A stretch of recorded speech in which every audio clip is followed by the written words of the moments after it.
नमो तस्सा भगवतो अरहतो।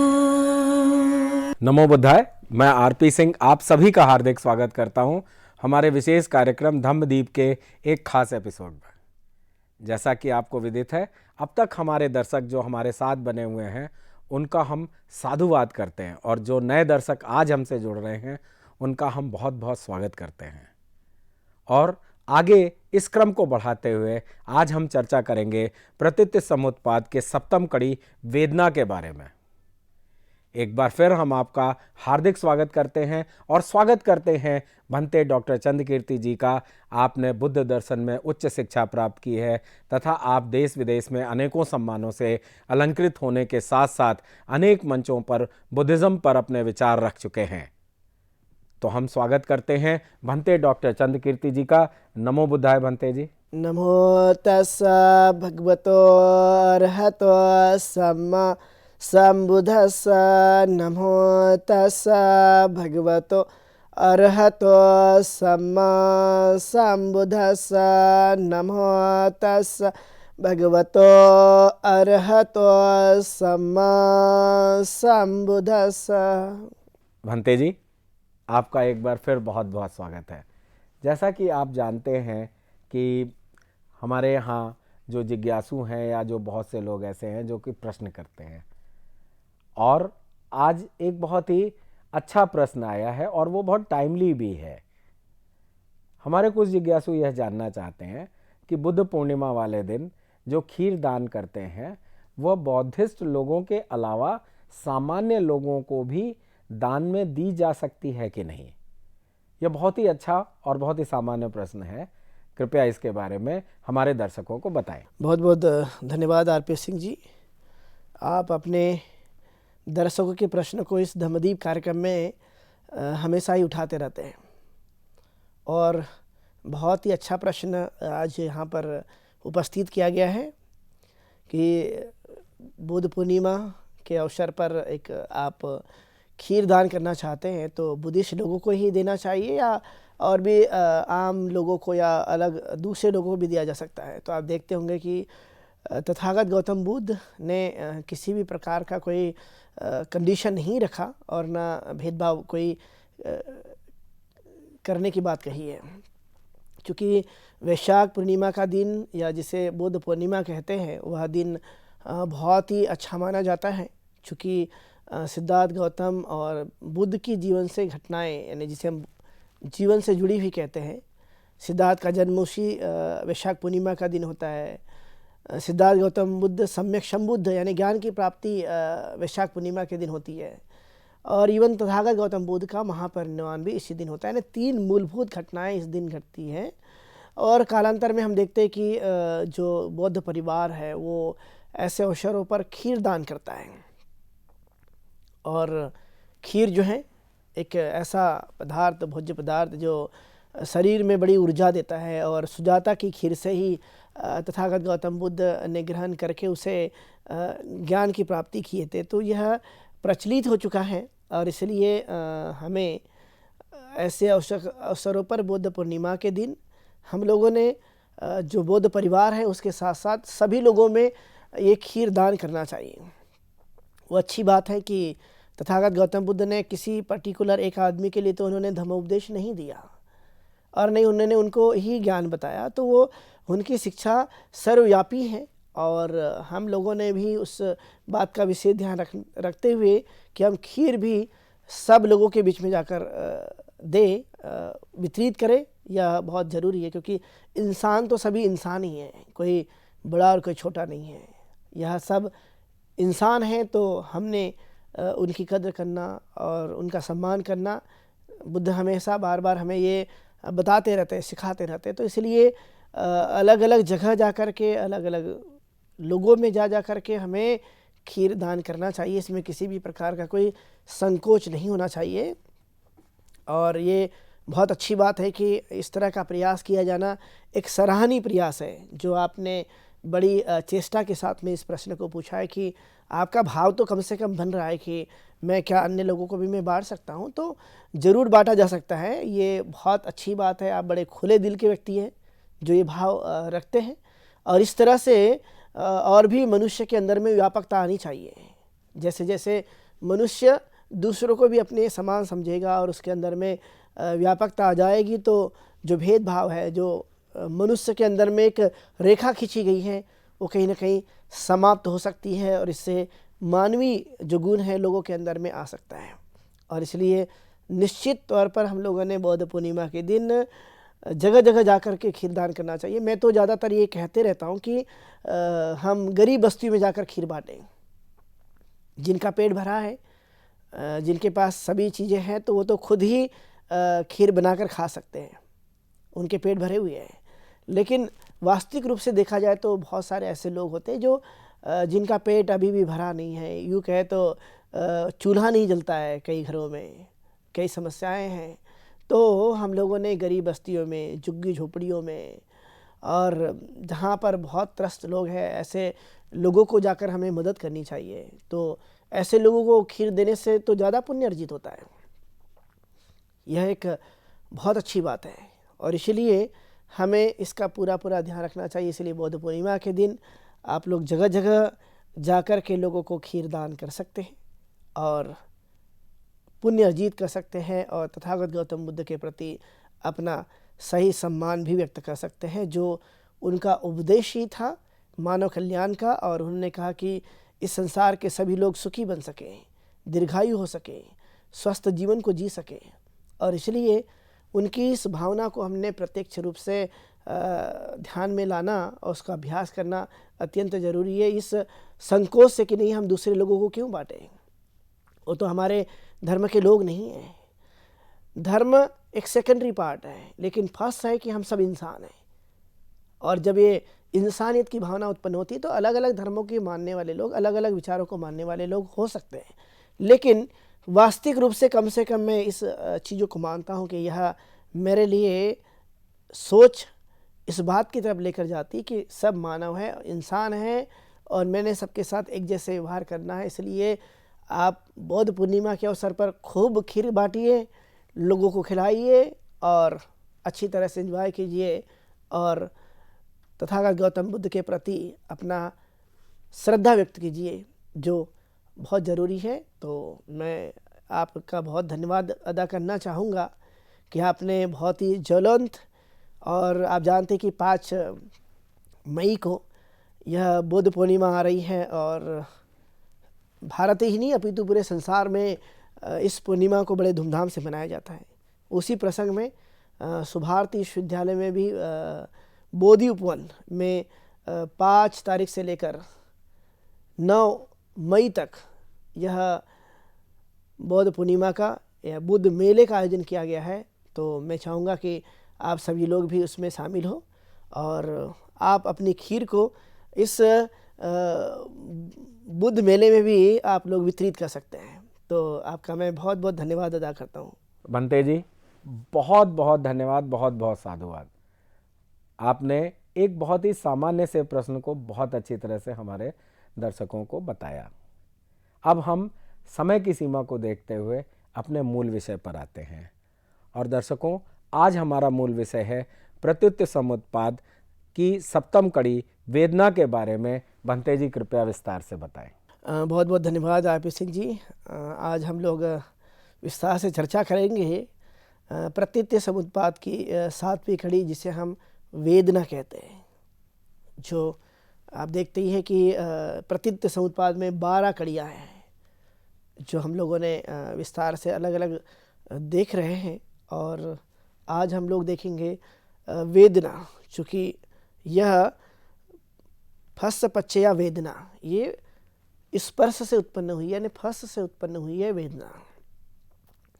मनुष्य को जब जीवन जीने का अवसर मिलता है, वह इस नाम रूप के साथ में आता है, उसके अंदर में स्पर्श हो जाता है और फिर वेदना भी होती है। जो हम लोग अपने जीवन काल में जो अनुभव प्राप्त करते हैं, जो हम लोग प्रत्यक्ष रूप से उसे जानते हैं, तो वह एक प्रकार की हमारे अंदर में वेदना होती है, और वह आपने देखा होगा कि यह दुखद वेदना होती है, सुखद वेदना होती है, सुखद और अदुखद वेदना होती है जो मनुष्य के साथ जुड़ी हुई है। चूँकि हम जानते हैं कि संसार में सभी चीज़ें परिवर्तनशील हैं, कोई भी चीज़ें वह जैसी की वैसी बनकर नहीं रहती है, वह समय के साथ बदलते रहती है। वैसा यदि आप देखेंगे तो आप पाएंगे कि जो हमारी इंद्रियां हैं, जो हम लोगों ने देखा ही ऐसे सड़ायतन के रूप में, और जो हमारी इंद्रियां हैं जो अलग अलग प्रकार के उसके अपने विषय होते हैं, जैसे कि कान सुनने का काम करता है, आँख देखने का काम करती है, नाक हमारे गंध लेने का काम करती है, जीवा हमारा रस लेती है, और जो हमारा शरीर है या काया जिसे कहते हैं, त्वचा कहते हैं, यह त्वचा स्पर्श का काम करती है, और इसी से आपने देखा कि स्पर्श से ही वेदना उत्पन्न होती है। यानी मनुष्य के अंदर में उत्पन्न हुई वेदनाएं जो हमें देखती है, तो आपने देखा कि सुखद होती है, दुखद होती है, सुखद और अदुखद होती है। तो यह वेदना जो मनुष्य के पास पाई जाती है या होती है, तो ये कोई हमेशा के लिए बनकर रहने वाली नहीं है। वो प्रति क्षण एक पल में भी वह परिवर्तित होते रहती है। किस ढंग से वह आप देखेंगे तो आपको दिखाई देगा कि वह प्रत्येक क्षण एक एक करके वह बदल रहा है, वह अपना स्वरूप को देख रहा है। और इसलिए हमें पूरी तरह से इस बारे में यह एक विचार करना, यह जानना कि कम से कम हम अपने इस अभ्यास को ठीक ढंग से करते रहें और जानते रहें कि वास्तविकता क्या है, सच्चाई क्या है, और यह किस ढंग से काम करते रहती है। चूँकि तथागत गौतम बुद्ध हमेशा प्रत्यक्ष रूप से अभ्यास करने पर जोर देने के लिए कहते हैं कि हम जानेंगे तब जब हम उसकी तह तक पहुँचते हैं, और जब हम तह तक पहुँच सकते हैं तो उसे हम जान सकते हैं। तो आपने देखा कि कई बार बड़ा सुख की अनुभूति होती है, हैप्पीनेस मिलता है, और जब सुख की अनुभूति होती है तो हमें लगता है कि हमें इसे लेना चाहिए। कई बार दुख की अनुभूति होती है तो पीड़ा उत्पन्न हो जाती है, या लगता है कितना कठिन है यह, और कई बार दोनों ही चीज़ें हमें प्राप्त होती है, सुखद और दुखद। यह उत्पन्न हुई वेदनाएं जो कि आप देख सकते हैं क्या यह चिरकाल तक स्थायी रह सकती है, तो आप पाएंगे नहीं, ऐसा बिल्कुल भी होता नहीं है। चाहे वह किसी भी प्रकार की वेदना हो, लेकिन वह समय के साथ साथ वह बदलते भी देखने के लिए मिलती रहती है। तथागत गौतम बुद्ध स्वयं ही वह इस बात पर जोर देते कि हाँ, यह प्रतिक्षण एक क्षण में भी क्या क्या परिवर्तन होता रहता है। शरीर में होने वाले इस प्रकार के कई सारी वेदनाएं जो कि मानसिक भी होती है, और वह अपने अंदर ही किस तरह से वह हलचल पैदा करते रहती है। हम अपने अनुभव के बल पर उसे जानते हैं, क्योंकि वह हमें ही होती है, और इसलिए उसे हम ही जान सकते हैं। चूँकि यह बाहरी नहीं बल्कि हमारे अंदर में होने वाले उस अनुभव को प्रदर्शित करती है। इसलिए आप देखते होंगे कि कई बार मनुष्य को यह कैसे उत्पन्न होती है और कैसे नष्ट हो जाती है। देखा होगा आपने कि कई बार ध्यान करने के लिए बैठा जाता है, और ध्यान करने के थोड़ी देर बाद कई बार आपने देखा हो कि वेदना होना शुरू हो जाता है, और कई बार ऐसे भी प्रसंग आते हैं जो हमें वेदना देते हैं, क्योंकि वह हमारे किसी चीज़ से जुड़ जाते हैं, और जुड़ने की वजह से आपने देखा होगा कि वह अंदर से उस भाव को पैदा करते हैं, और इसलिए वेदना शुरू हो जाती है। कई बार आपने महसूस किया होगा कि कोई ऐसा प्रसंग आ जाए, क्या मृत्यु के आए प्रसंग के समय कहीं पर शव रखा गया हो, तो क्या मनुष्य उस समय खुश होएगा? नहीं, उस समय का जो प्रभाव होगा ऑटोमेटिकली, तो आपने देखा कि एक निराशाजनक दुखदायक होता है, क्योंकि वो भावना होती है, इमोशंस जुड़ जाते हैं। और इसलिए यह एक प्रकार की ऐसी फीलिंग्स है, ऐसी वेदना है जो मनुष्य को साक्षात अनुभव करके देती है। हम स्वयं उसको अनुभव करते हैं, स्वयं हम उसको जानते हैं, स्वयं हम देखते रहते हैं। इसलिए तथागत गौतम बुद्ध बार बार इस बारे में समझाते रहते हैं, बताते रहते हैं कि हमें उस वास्तविक चीज़ों को हमें जान करके ठीक तरह से और ठीक ढंग से हमें अभ्यास करना चाहिए, धम्म का आचरण करना चाहिए, जिससे हम अपने कुशल कर्मों को बढ़ा सकते हैं, कुशल कर्म का संपादन कर सकते हैं। कई बार आपने देखा ही होगा, सुना भी होगा कि कई बार हमारी ऐसी वेदनाएं आ जाती है, ऐसे सेंसेशन हो जाते हैं, ऐसी फीलिंग्स आती है जो बड़ा दुखदायी होता है।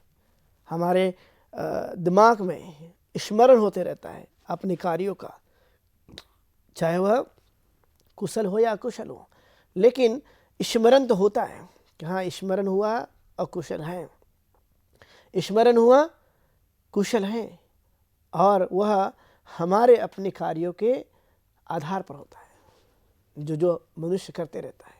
और इसलिए यह एक प्रकार का साक्षात दर्शन करने वाला, अनुभव करने वाला हमें यह चीज़ देखने के लिए मिलते रहती है। इसलिए तथागत गौतम बुद्ध इस प्रतीत्य समुत्पाद, जो कि आप जानते हैं कि 5 परिराजक को उन्होंने बताते हुए इस बात पर जोर दिया था कि यह ऐसा भवचक्र है जहाँ पर मनुष्य यह एक के बाद दूसरा, दूसरे के बाद तीसरा उत्पन्न होने के लिए यह तैयार रहता है, क्योंकि वह कड़ियाँ ऐसी बन जाती है, ऐसे भाव बन जाते हैं, ऐसे स्वभाव बन जाते हैं। इसलिए एक के बाद एक दूसरा यह आपको देखने के लिए मिल सकता है।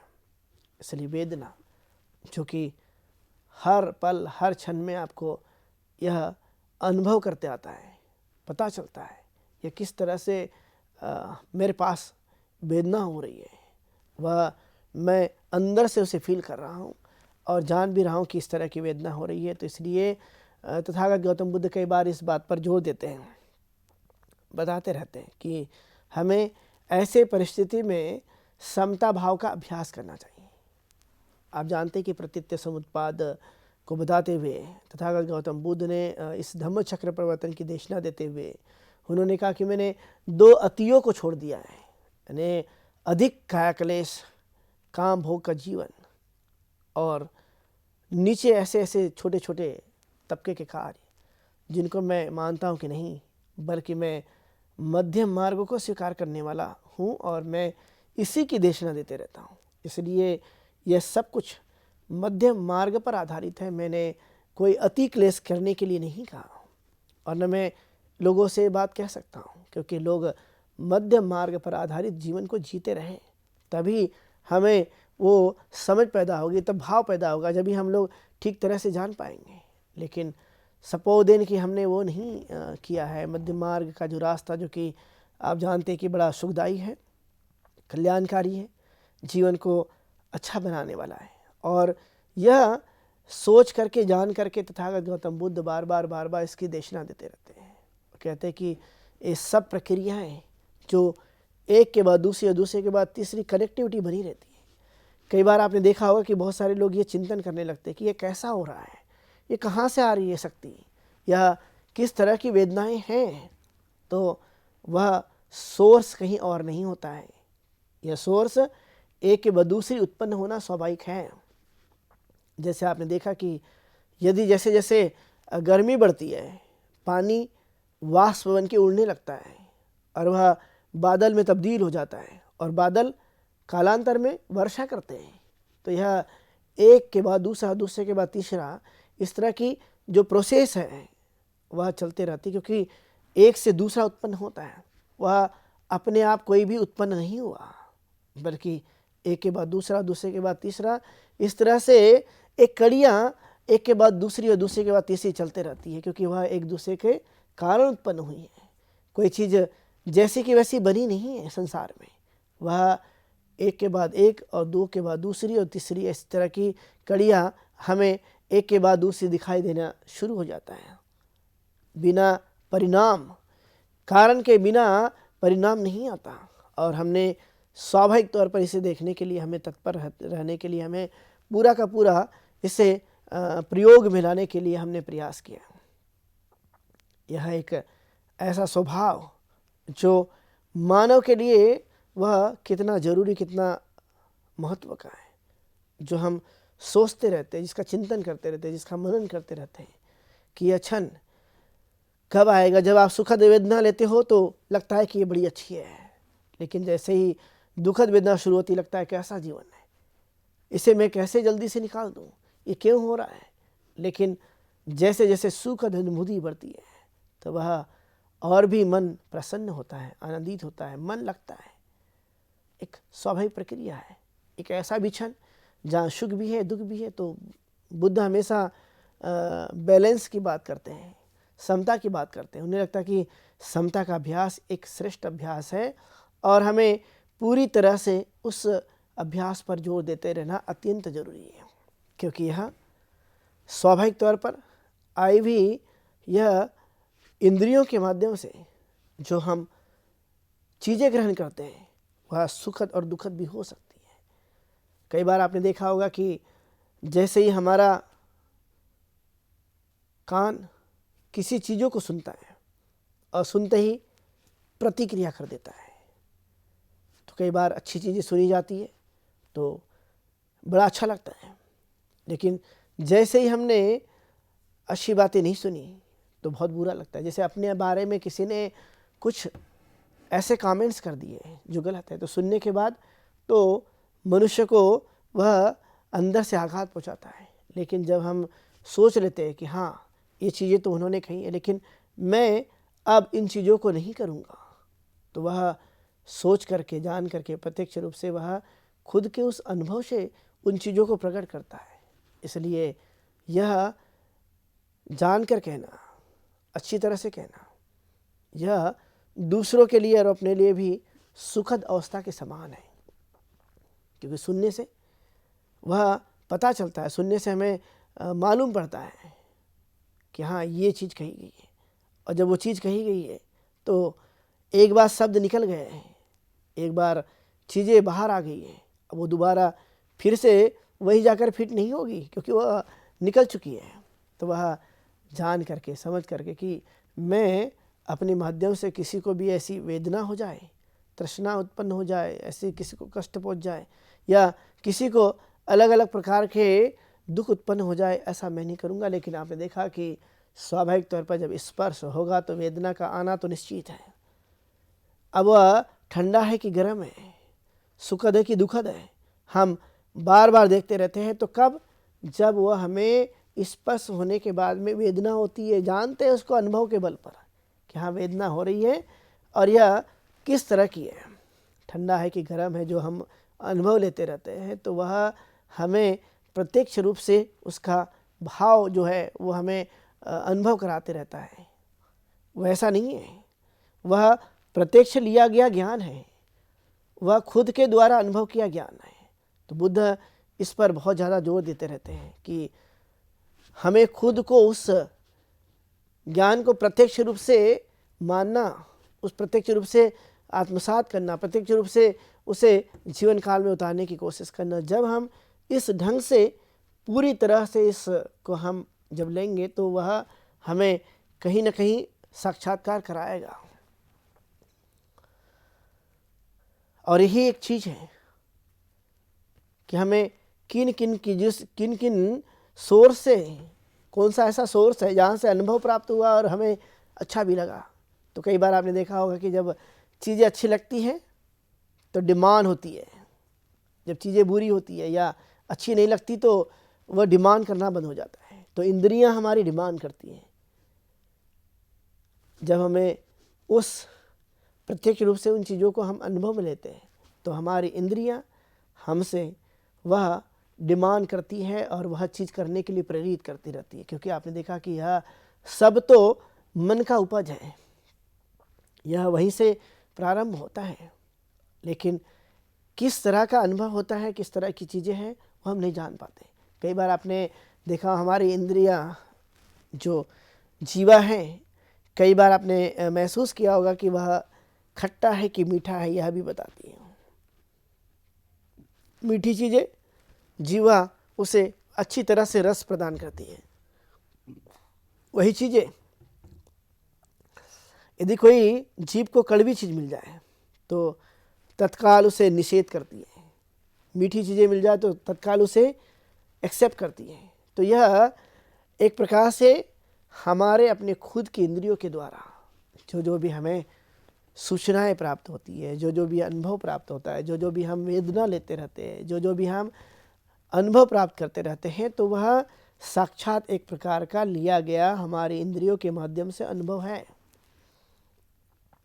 वो अलग अलग प्रकार का हो सकता है, जरूरी नहीं है कि वह सबको एक जैसे भी हो सकता है कि अलग अलग समय में वह अलग अलग व्यक्तियों में कहीं ना कहीं अलग अलग हो सकती है। जरूरी नहीं है वो एक जैसे हो, लेकिन स्वभाव तो एक ही है कि वह यदि होगी तो दुखद होगी, होगी तो सुखद होगी। जैसे एग्जाम्पल के लिए आप जब किसी को ब्लेसिंग देते हो, अच्छा बोलते हैं, कान सुनता है और रिएक्ट करता है। किसी ने हमारी तारीफ की, किसी ने हमें अच्छा बोला, और उस आधार पे हम उन चीज़ों को लेते रहते हैं। तो यह एक ऐसा भाव है जो हमारे जीवन में, जो कि स्पर्श से उत्पन्न होता है, जिसे हम वेदना कहते हैं। और वेदना एक प्रत्यक्ष हमारी इंद्रियों के माध्यम से वह अनुभव प्राप्त करता है, जिसका अलग अलग आयतन, अलग अलग विषय, जो हम लोगों ने आज वेदना के बारे में विस्तार से जानने की कोशिश की है। आप सब लोगों ने सुना, मैं आपका धन्यवाद अदा करता हूँ। आप सुखी हो, दीर्घायु हो, स्वस्थ रहे, ऐसी मंगल कामना करते हुए एक बार रुकता हूँ। बहुत शुभ मंगल। भंते जी, आपका बहुत बहुत धन्यवाद, आप समय निकालकर हमारे स्टूडियो में आए। तो साथियों, आज के प्रोग्राम में बस इतना ही। अब समय हो चुका है आज के प्रोग्राम के विश्राम होने का, लेकिन उसके पहले आपको बताते चलें कि आपके मन में भी जो प्रश्न हो, जो जिज्ञासाएं हों, वह इस प्रोग्राम में आप पूछ सकते हैं। प्रश्न पूछने के लिए आप हमारे व्हाट्सएप नंबर 9639010109 पर अपना प्रश्न भेज सकते हैं, और हमारी ईमेल आईडी subhartibuddha@gmail.com पर भी आप भेज सकते हैं। तो उम्मीद है कि आप अपनी जिज्ञासाओं को दबाएंगे नहीं और हमारे इस प्रोग्राम का हिस्सा बन अपनी जिज्ञासा को शांत करेंगे। तब तक मैं आरपी सिंह भंते डॉक्टर चंद कीर्ति जी के साथ लेता हूं विदा। कल इसी समय आपके सामने फिर उपस्थित होंगे। नमो बुद्धाय। नमो तस्सा भगवतो अरहतो